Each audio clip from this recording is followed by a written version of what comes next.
Hi, good evening, good morning, magandang tanghali kung saan man kayo naroon.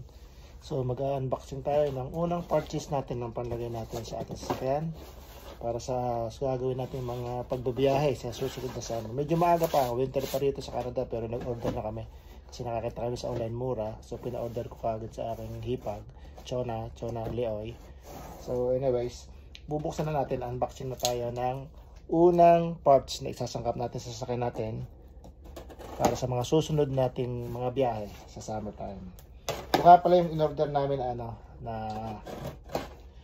rain guard, yung pantaklob sa bintana para kahit medyo buksan mo ng konti yung bintana ng sasakyan, hindi papasok yung ulan kapag umuulan. So ito na, unboxing. Oh, wow. Para to sa wow, ganda oh.